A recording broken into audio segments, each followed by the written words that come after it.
Straight to a Fox News alert. A car slams into the presidential motorcade just feet away from President Biden. Meanwhile, Peter Doocy has been tracking the story overnight and joins us with details. Peter.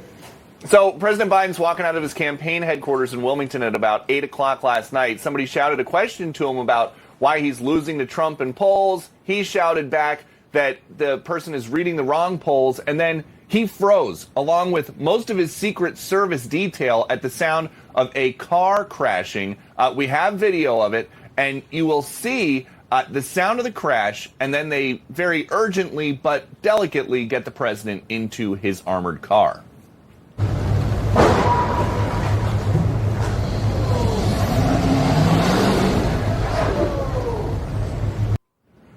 You never see anything like that. The Secret Service says a Secret Service vehicle securing the president's motorcade route was struck by another vehicle in Wilmington, Delaware. There was no protective interest associated with this event, and the president's motorcade departed without incident.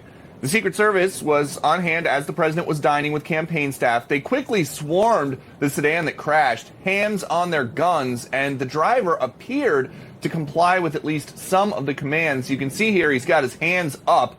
The Wilmington, Delaware PD is telling us the Wilmington Police Department is investigating the motor vehicle collision, which did not result in any injuries. Investigators are also working to determine if impairment was a factor. And the number one way that the Secret Service will protect the president is by controlling who can get close to him. They typically work with local police to keep pedestrians and cars pretty far back, and they rely on locals to fly overhead, making sure the route is clear for him. It's unclear if heavy rain in the area last night changed the standard operating procedures, but that is way too close for comfort for the Secret Service. Back to you. Yeah, and generally, just a word to motorists, don't hit part of a presidential motorcade or you're going to be in big trouble.